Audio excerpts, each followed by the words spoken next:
Tonight, ladies and gentlemen, I shall perform for you. He will forever be known as Grandpa, the cantankerous yet lovable patriarch of the Munster family. Al, out of makeup. Children, adults, like, oh, there's Grandpa. Oh, hi, Grandpa. I mean, he was just always Grandpa. It don't matter. You can call me Al, Grandpa. But his unique career has spanned more than 40 years with boisterous performances on stage, screen, and television. He's an absolute actor. He's just a very funny man. Ooh, my pussycat home. For Al Lewis, the journey from the tough streets of Brooklyn to the bright lights of Hollywood to the campaign trail for political office has been one of moxie and mystery. My father has created a huge myth about himself. My father is, in very many ways, a very large enigma. I know, you're skeptical. He truly is a master raconteur. He can talk to you, and you will bend over to make sure you catch every word. Forget it, Harmon. They're not listening. Let's go! He is a whirlwind. He's a carnival. He's a mean streak. He's a typhoon. This guy is just so real, he's unreal.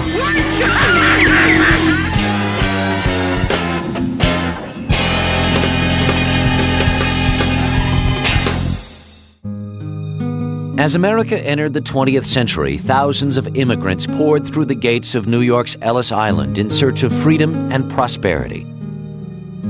In 1913, a 16-year-old Russian, Ida Nidal, landed in Manhattan's oppressive garment district, where women squeezed into overcrowded warehouses to sew dresses that earned them only pennies per piece. She worked in a sweatshop. The women were working with their heads down. There were Italian and Jewish women in those days, and she worked bent over. The sweat was coming down. She got 5 cents every dress that she finished. She was called a finisher. When Ida met Alexander Meister, a Russian-born sign painter, the two fell in love and married in 1922. The following year, on April 30th, 1923, a son, Albert, was born, and the family settled into Brownsville, a bustling Jewish ghetto in Brooklyn.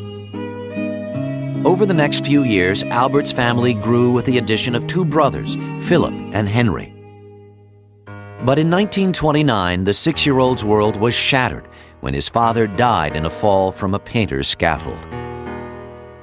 Grieving over their loss and plunged even further into poverty by the Great Depression, the Meisters struggled just to keep food on the table. We had one uncle, and he was fortunate enough to get a job as a baker. I want to tell you, if anybody questions how good day-old bread can be, he would come home, bring that day-old bread home, and 3 families would all share on that day-old bread. That's how things went. That's how hard things were. But Ida was determined that her sons set their sights beyond Brownsville. When chronic ear infections forced Albert to stay home from school, she urged him to keep up with his studies. The curious youngster began to read obsessively, devouring the daily newspapers and frequenting the local library. My mother taught us, you get the most out of yourself. You go higher. The old Yiddish-German expression, Heche, higher. If you accomplished a little, you could accomplish more. As he overcame his sickliness, Al hit a growth spurt and soon took over as man of the house. He was a kid of the neighborhood who basically at 12 walked and talked like a man of 35. He was very solemn. He was studious. Al was what we called the Alte, and that's an expression. It is a Yiddish-German expression, meaning the old one. We always viewed him as the old one. The bookish adolescent adopted a brash demeanor, smoking cheap cigars and wearing adult suits. Able to pass himself off as a young man, Al worked odd jobs to help pay the monthly rent of $26. He was charismatic as a young person. Al went out and he broke his rear. And whatever he would earn, he would come in and it would be right on that table. But the teenager's sense of responsibility extended beyond his immediate family. Several years earlier, his mother had joined the Garment Workers Union in their struggle for better working conditions. Inspired by her example, Al too became an activist, fighting back when his neighbors were evicted from their homes. The city marshals, they would throw people out of their apartments when people, of course, couldn't pay their rent.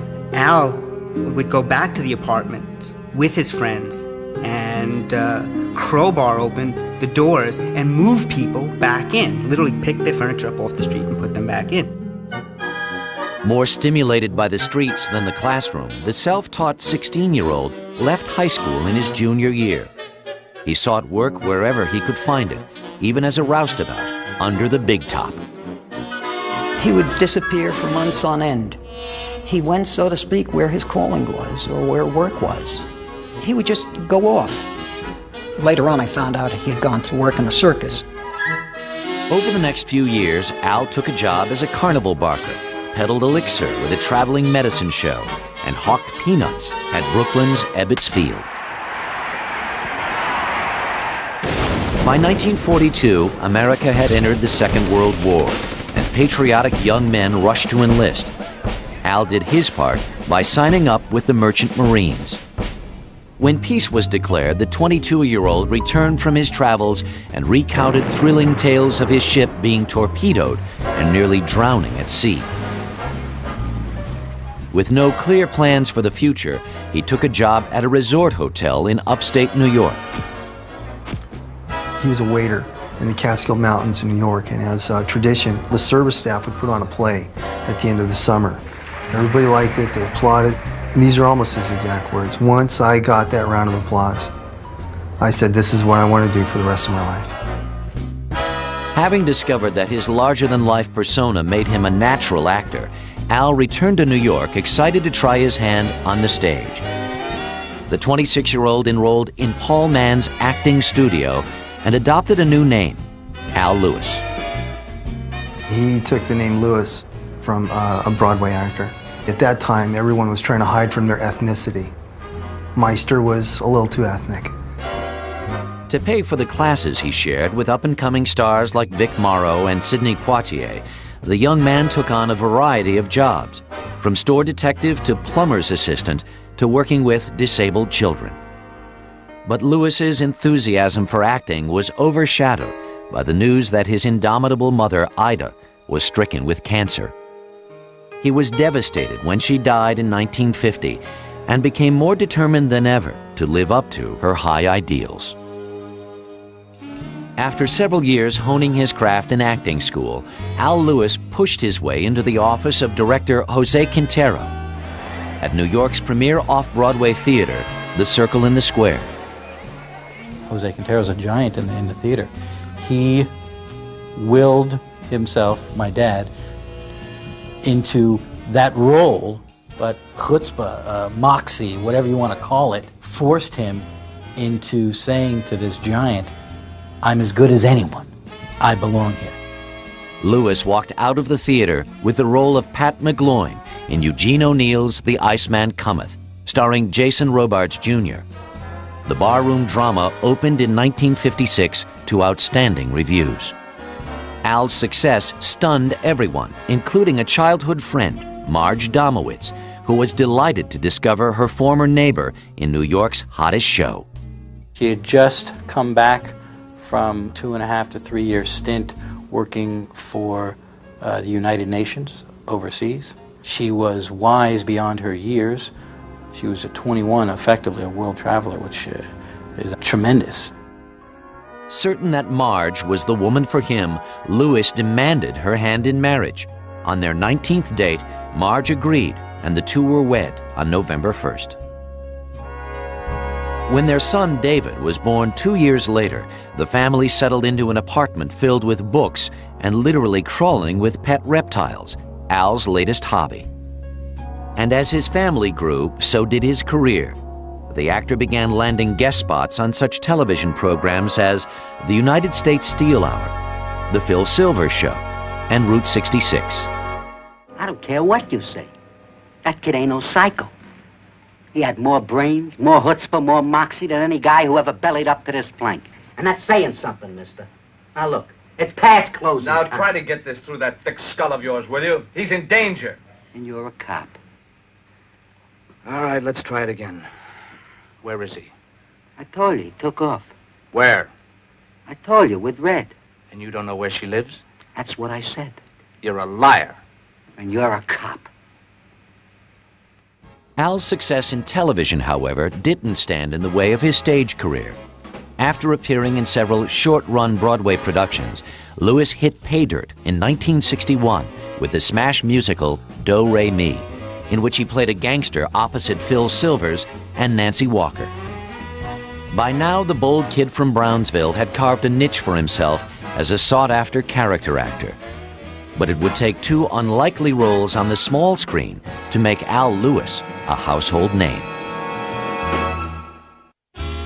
In 1961, while Al Lewis was appearing in Do Re Mi on Broadway, the theater-trained tough guy made a guest appearance on the hit series Car 54, Where Are You? The comedy, conceived by producer Nat Hiken, starred Fred Gwynne and Joey Ross as a pair of bumbling Bronx police officers. Al's small role as a construction foreman garnered attention from critics and viewers alike. I mean, the people wrote thousands of letters. They loved him. And next thing I know, I mean, he was so popular that he became a regular on the show. Recognizing his previously untapped flair for comedy, the producer created the character of Officer Leo Schnauzer, especially for Lewis. Hey, Nichols. What? What are you, a wise guy or something? What do you mean? You know what I mean. You put me on pretty good, huh? What are you talking about? You know what I'm talking about. Today is Thursday, huh? Today is Thursday. Today is Friday. But I tell you, it's Thursday. Why don't you look at a calendar once in a while? I did. That's why I know it's Thursday. How to read the I know calendar. it's Thursday. A wise guy, huh? I'm the wise guy. It's Thursday. Hey, what's going on around here? Schnauzer was so popular that before long, Hiken beefed up the role and gave the boisterous cop an equally rambunctious wife, played by Charlotte Rae. The character that Al Lewis played as Leo Schnauzer, he was very broad strokes. He was almost bigger than life, but yet real. He was a little wild, which made it wonderful. Are you happy? Are you happy? You disgraced us again in front of all the neighbors. I disgraced? If you hadn't started with that big mouth of yours. Leo. Look what I'm calling a mouth. That's a burglar alarm with teeth. You see, with his yelling and his screaming, and all I've been trying to do is say 2 words to him all night. Drop dead! Show me how, please. Quiet, the both of you. We had to be the battling Schnauzers. You know, really rough stuff. We had become very intimately hostile, but not in real life. Off-screen, the streetwise Brooklyn-born actor bonded with his tall, Harvard-trained co-star, Fred Gwynne. Though they came from wildly different backgrounds, the two soon became fast friends. When in 1963, NBC abruptly canceled Car 54, Lewis found himself looking for a job. Al quickly landed a small part in his first motion picture, George Roy Hill's The World of Henry Orient, starring Peter Sellers. But one role wasn't enough to pay the bills, especially since his family had grown to include a second son, Ted, born in 1964. When an offer came to star in a TV comedy called The Munsters, the actor quickly flew to Hollywood and appeared in this rarely seen test. In it, Lewis played Grandpa, the vampire patriarch of a ghoulish household, opposite Car 54 co-star Fred Gwynne as his son-in-law, Herman Munster, Joan Marshall as Herman's vampire wife, Happy Dermott as the wolf boy Eddie, and Beverly Owen as the family's all-American cousin.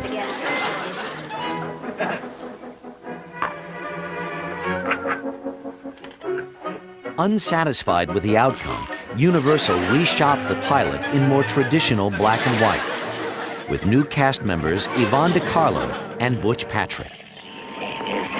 Ants, baldness, communists, crabgrass.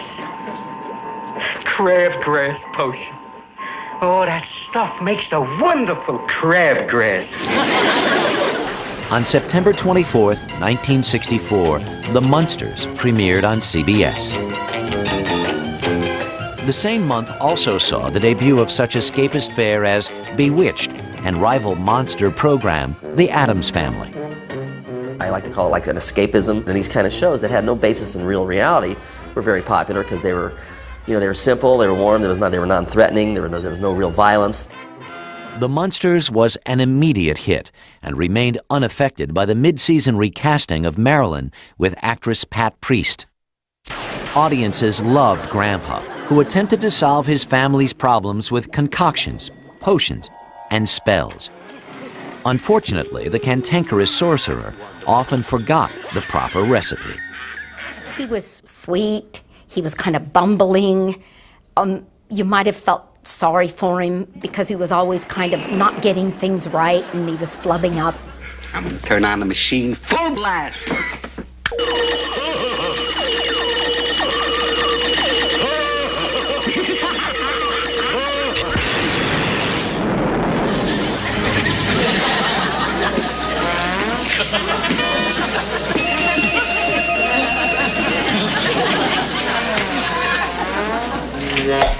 But it was Al's acerbic Brooklyn edge that gave the 378-year-old vampire his bite. Now, Lily, it's not as bad as Grandpa's making out. Not as bad as Grandpa's making it out. It couldn't be worse. You ruined Eddie's car. You ruined the birthday. Look, I don't want to discuss it. As a matter of fact, I'm not even going to talk about it. Herman, get out of this house. Leave this house at once. He pretty much is, he is Grandpa. When we were rehearsed and read on Monday and Tuesday, and when he was in makeup Wednesday and Thursday and Friday, there was no difference. And that's why that character was so good, because he was playing himself.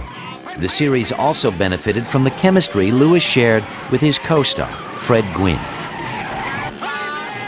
I consider some of the moments that they've done in some of the episodes as being some of the most classic TV scenes ever done.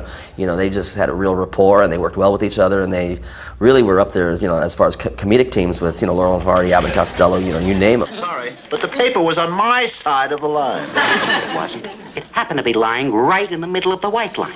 Did you say right in the middle of the line? That's exactly what I said, right in the middle of the white line.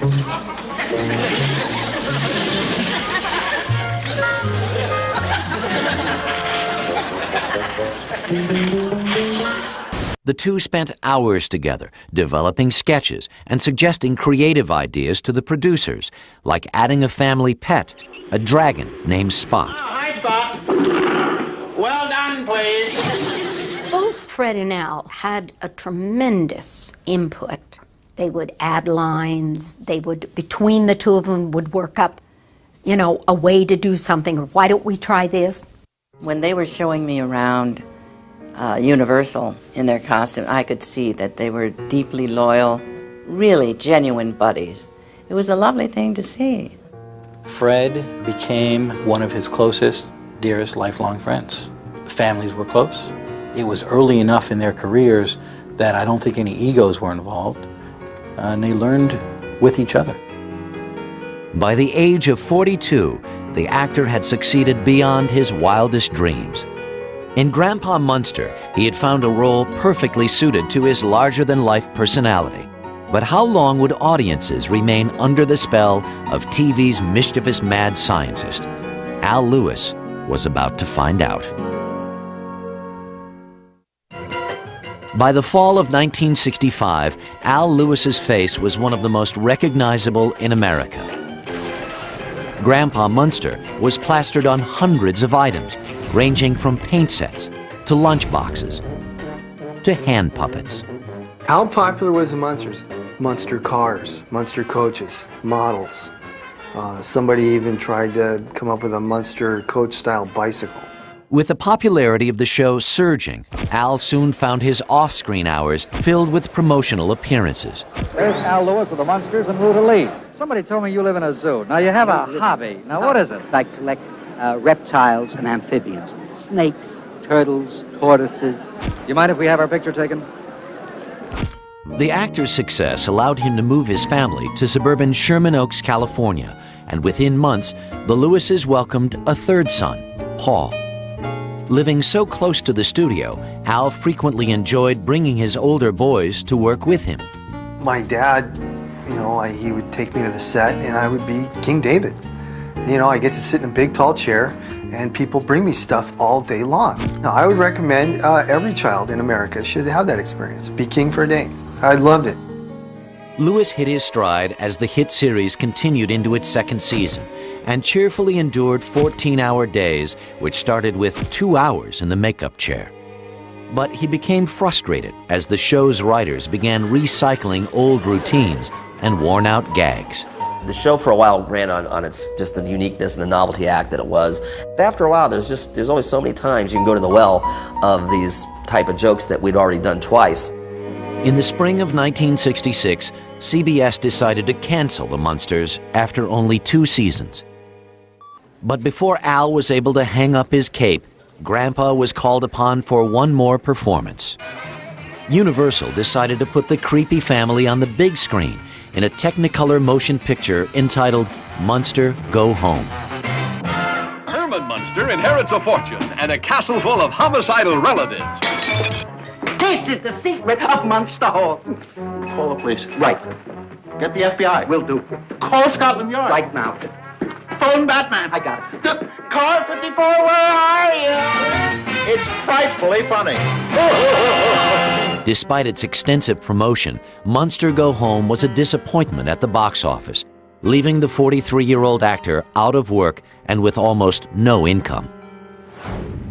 That summer, Al's life took another turn for the worse when he received a frightening phone call from Florida, where his wife and children were vacationing. My mom, my Aunt Marion, her 3 sons, and my mom's 3 sons are driving on a highway. Head-on collision. Everyone's injured. My mom and I the worst. My dad came immediately to Miami and was with us 24/7. 24/7. The life that was changed was my mom's and my father's as well. It was an accident for him too. You know, my mom was this stunning kind of picture book, beautiful, deep, kind of beauty, and then is involved in this really horrendous, disfiguring car accident. Her body, her face was smashed, her limbs were broken, she lost an eye, and my father and her, they had to make some sort of life change. And they did, in their personal relationship with one another, in their ability to support each other and care for each other and endure each other. Al spent months by Marge's side, nursing her back to health, until mounting bills forced him back to work. But the actor quickly discovered that his 2-year stint as Grandpa Munster had left him hopelessly typecast. When he landed his next job in 1967 as a guest on the hit series Lost in Space, Lewis found himself playing a character who was all too familiar. Master, we have visitors. Visitors? No wonder I failed. You're to blame. You frightened my spirit away. I shall turn you all into frogs. Frogs? Oh, you wouldn't do that. But I would. I like frogs. Earthlings. Go away. Give me froggy, roggy, doodle beef. Well, he goofed it again. That's not what I ordered. By 1968, the war in Vietnam and the assassinations of Martin Luther King and Robert Kennedy had thrown the country into turmoil. A political activist since his youth, Lewis became caught up in the movement for peace and equality and turned his home into a gathering place for left-wing leaders. We had meetings in our house. People would come by, Stokely Carmichael, Dick Gregory, Ron Kovacs. As far as my dad in politics went, he was to the left. I remember being on a march, Griffith Park, Black Panther rally, some police involvement, and lest we say having to get out of there rather quickly. A little bit of running. He was always very sensitive to the black issue. He felt it was wrong.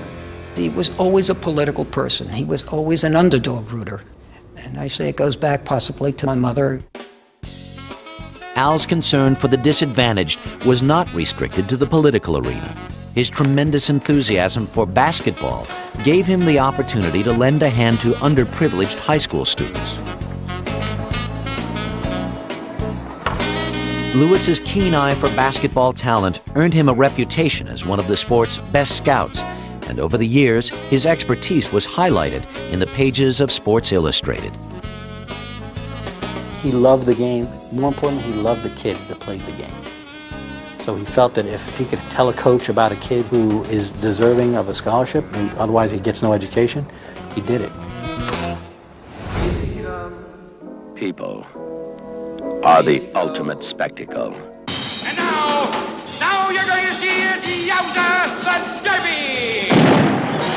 In 1969, Al's career received a boost when he landed a small role opposite Jane Fonda in Sidney Pollack's high-profile film, They Shoot Horses, Don't They?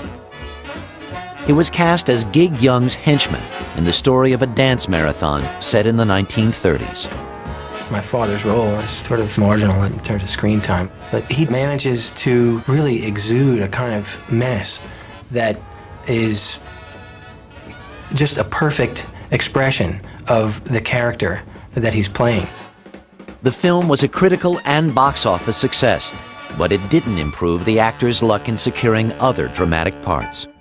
Al Lewis was determined that his long career would not be overshadowed by his performance as Grandpa Munster. But vampires never die, and the 46-year-old actor's eerie alter ego threatened to haunt him forever. By 1970, 47-year-old Al Lewis was out of work and unsure whether to embrace or reject his most famous creation, that of Grandpa Munster. After the Munsters was, career-wise, pretty tough for my pop. He stopped resisting being Grandpa Munster, only because he was difficult to get other roles. And then that's when he started to take some of the personal appearances. Reluctantly returning to his Munster's character, Lewis performed for a much smaller audience. He would do personal appearances. One of my favorite places was Universal Studios. When they first were starting at an attractive theme park, he did that for 2 summers. And that was a lot of fun for me. And I think it was a lot of fun for him. Throughout the early 1970s, Al accepted bit parts in such films as The Boatniks and They Might Be Giants with George C. Scott. He also spent months on the road appearing in regional theater productions in cities across the U.S. And while distance put a strain on Lewis's marriage, Al remained a devoted father, determined to be a part of his sons' lives. We traveled a lot when we were young. We would get these gigantic care packages with the oddest, goofiest things, games, toys, t-shirts, from wherever he was. He let us know that we're number one. When Al was at home, his relationship with Marge deteriorated even further. Anxious over his declining career, he directed his pent-up anger at his wife, and arguments between the two intensified. In 1976, after 20 years together, the Lewises separated. There was a lot of arguing. There was a lot of fighting. It was tough. It was tough for my mom, and it was very tough for my dad, too. They loved each other, and yet they could not live together after a certain point. Devastated, Al attempted to reconcile with Marge, but tempers continued to flare. Their divorce became final the following year. At an all-time low and desperate for money, he took work wherever he could find it. He took a lot of kinds of jobs. After a while, in 74, 5, 6, he was a mortgage broker. Then that collapsed. But he always wanted to be an actor. In 1979, Lewis's fortunes changed when he was cast in the play California Suite, co-starring Karen Ingenthron. Al was flown into New York to rehearse the show, and the director asked me, if I knew Al Lewis, and I didn't. I just took him as another actor. It doesn't last very long with that man. For me, it was love at first sight. During the tour, the relationship between Al and Karen deepened, and the couple became inseparable. She's one of his biggest fans and biggest supporters. Karen was very, very good for my dad. She allows him to be Al Lewis, the larger-than-life person that he is. This court is now in session. In 1980, Al's career gained momentum when he was cast as Hanging Judge Harrison in the feature Used Cars, starring Kurt Russell. Your Honor, if it please the court, I can produce a number of witnesses who will testify to the fact that she is lying. That she has, in fact, only 25 cars on her lot at this time. Why don't you see for yourself, Judge? Order! Order! Miss Fuchs, I'm going to release you on your own recognizance. Court will reconvene at 2:45 p.m. at the New Deal used car lot, where I am going to settle this matter once and for all. But Lewis was unable to escape the ghosts of his past. The following year, the 58-year-old was asked to reprise his role as Grandpa in the television movie Munster's Revenge. He did not want to go back and do the Munster Revenge because he didn't like the script. They didn't want to rewrite the script, so they gave him a ton of money, and he did it. Re-teamed with Fred Gwynne, Lewis was thrilled to discover their chemistry still worked, though the material paled in comparison to the original show. Grandpa, so which one am I, Estelle or Marie? What difference does it make? He called for both of us. How do I look? No. Are my seams straight? They are. Unfortunately, your legs are crooked. In 1984, Al and Karen returned to New York, and the couple soon decided to make their union official. Al gave me a ring and said that he wanted to be married to me, and that was it. We had a civil service in the courtroom. His arrival in the Big Apple also brought Lewis opportunities that would take his life in a new direction. I was working in the theater, and he was sort of making the rounds, and he met a man who was interested in creating a restaurant, and it was a match. As a partner in a restaurant called Grandpa's, the energetic 61-year-old took on the role of maitre d' and spokesperson. Al's old pal, Fred Gwynne, put his artistic talent to use by designing the logo. And on April 28, 1987, the Greenwich Village Eatery opened to the public. He put in about 3 really hard years developing the place, working 6 days a week out of a 7-day work week. Al's hard work paid off.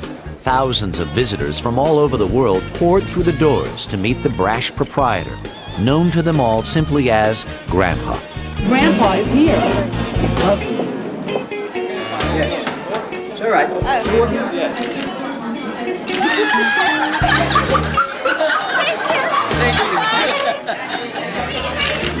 How are you? With the huge success of the restaurant, Grandpa was once again a marketable commodity. There was Grandpa's Comedy Club, Grandpa's Home-Style Pasta, and Grandpa's Silly Scaries, a line of children's videos. But Lewis wasn't about to give up acting. In 1988, he accepted a small part in the comedy Married to the Mob, starring Michelle Pfeiffer. We went around the corner to this movie, Married to the Mob. Had no idea that my dad was in it. And suddenly, oh, what? There's my dad. The audience erupts. Grandpa, Grandpa. It was unbelievable. It was just pandemonium. It seemed as though Lewis was everywhere, and his frequent guest appearances on the Howard Stern radio show helped to keep him in the public eye. But nothing gained the 64-year-old more attention than his on-air appearance at Stern's FCC protest rally. Because we all have a purpose of being here. And that purpose is to say, F the FCC!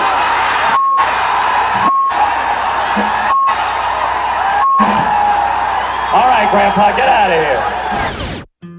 By now, Al's identification with his alter ego, Grandpa Munster, had become a way of life, which unfortunately put a strain on his relationship with Fred Gwynne, who was determined to escape his Munster past.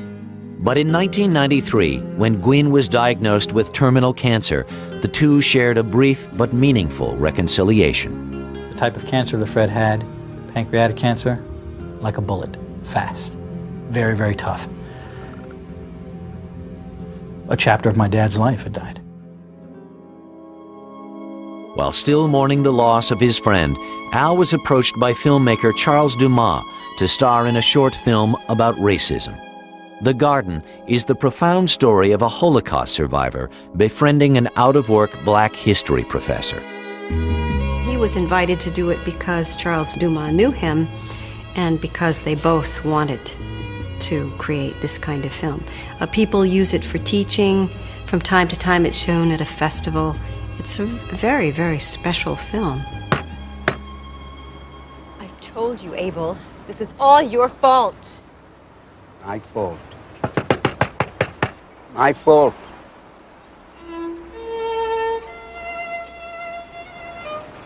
It is not your fault. Avromale. They killed us. You didn't. Mom and you. Why I'm alive? Why? So that you could plant our seed in the new world.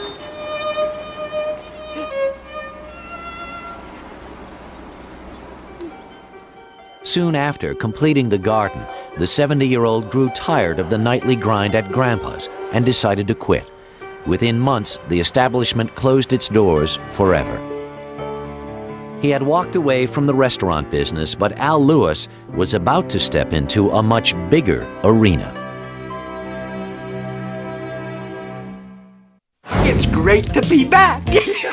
By 1995, the outrageous Al Lewis was one of Gotham's most beloved and approachable characters. Well, to New York, where he lives, he's a very large personality. He knows everybody. Everybody knows him. Cops, store clerks, and people enjoy him. They like to talk to him. But Lewis's popularity reached far beyond his homeland. His notoriety as Grandpa gained him annual invitations to the International Latin American Film Festival in Havana, Cuba, where the actor had become a celebrated guest of honor.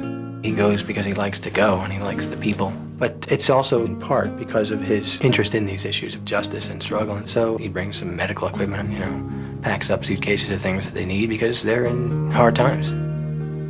The busy septuagenarian continued to seek out new challenges.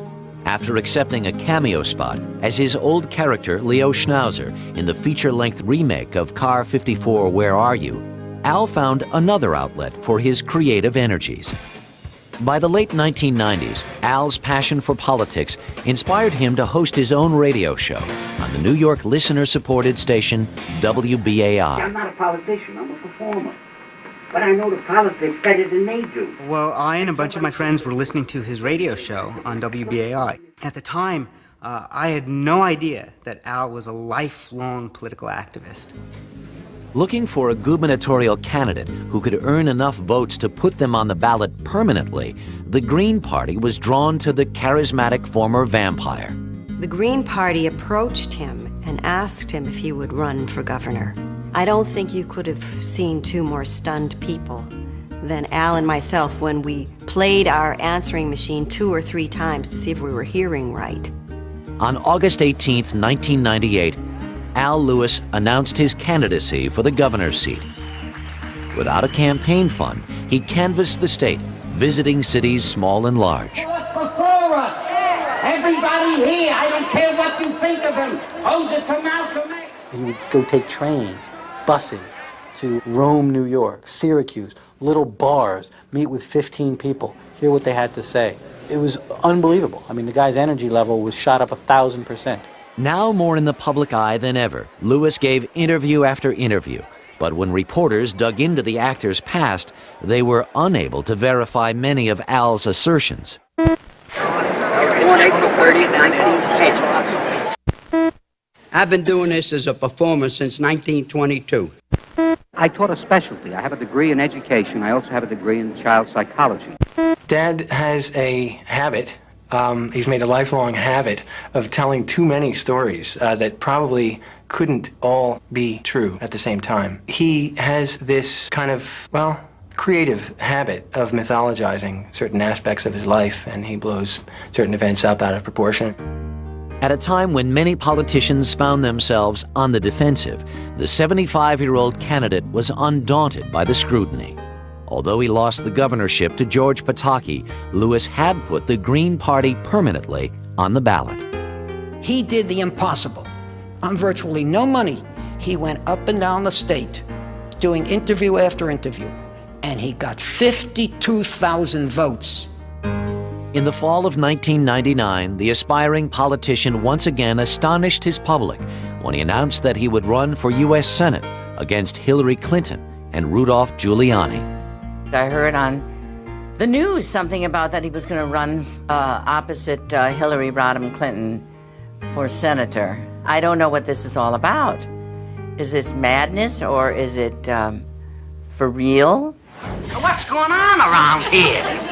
Throwing his hat into the political ring wasn't difficult for a man who had worn many during his long and varied career. Grandpa Munster had made the boy from Brooklyn a cult celebrity and gave him recognition with baby boomers that few politicians ever achieve.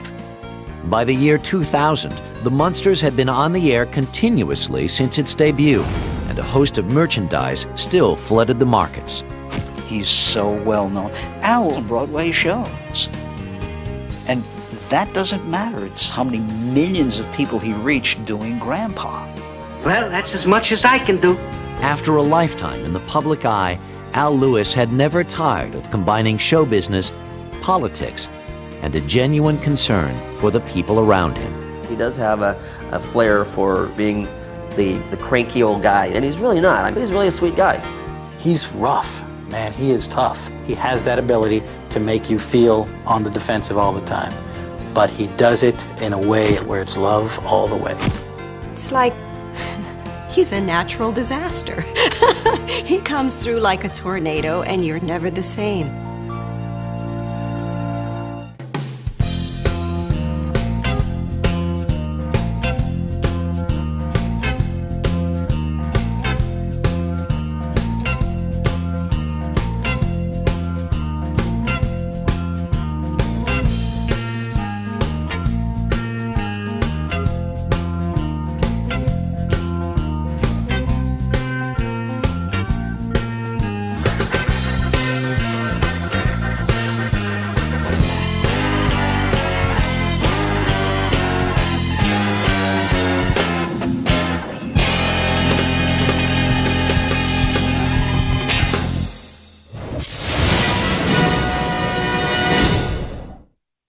Tonight, ladies and gentlemen, I shall perform for you.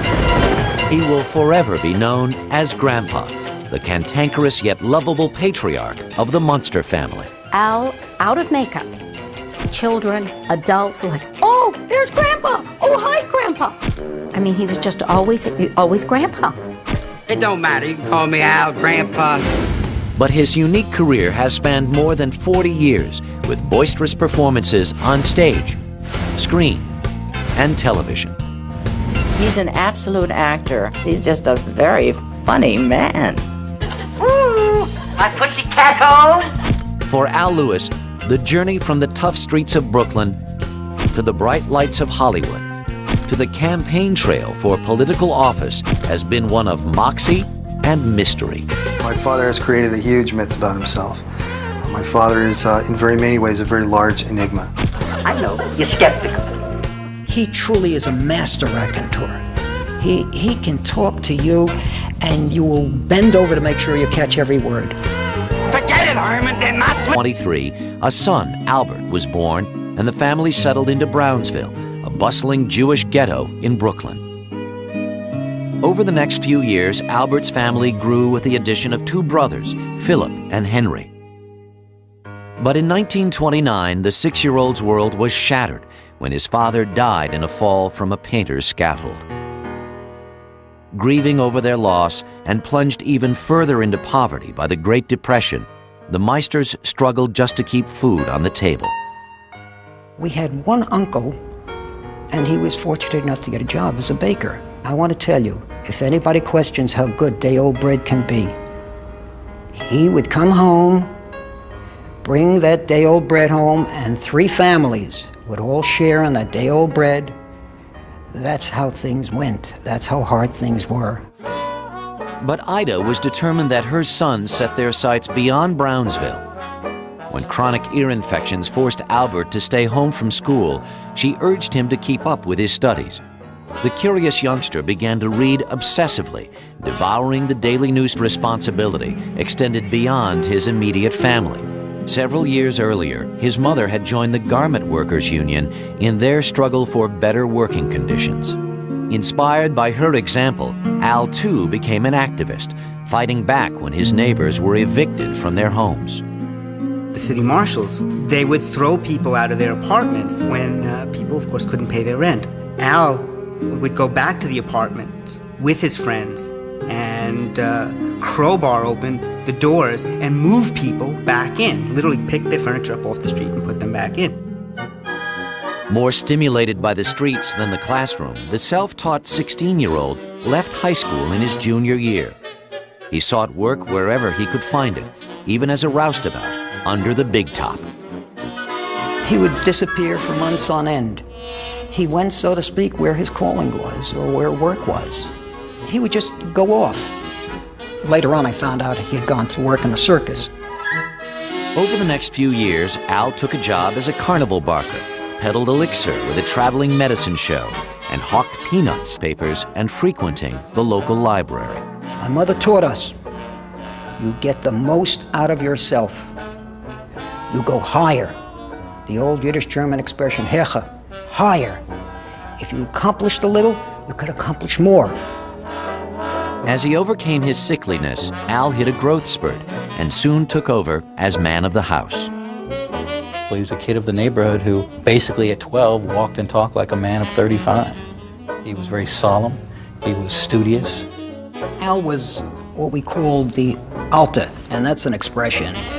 It is a Yiddish-German expression meaning the old one.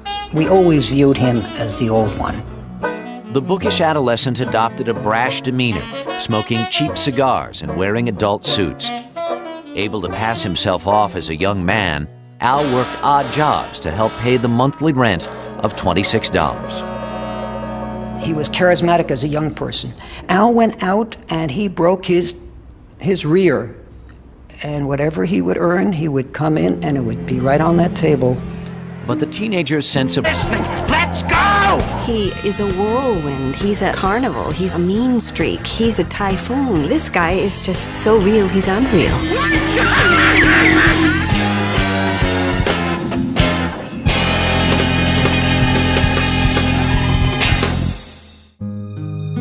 As America entered the 20th century, thousands of immigrants poured through the gates of New York's Ellis Island in search of freedom and prosperity. In 1913, a 16-year-old Russian, Ida Nidal, landed in Manhattan's oppressive garment district, where women squeezed into overcrowded warehouses to sew dresses that earned them only pennies per piece. She worked in a sweatshop. The women were working with their heads down. There were Italian and Jewish women in those days, and she worked bent over. The sweat was coming down. She got 5 cents every dress that she finished. She was called a finisher. When Ida met Alexander Meister, a Russian-born sign painter, the two fell in love and married in 1922. The following year, on April 30th, 1920,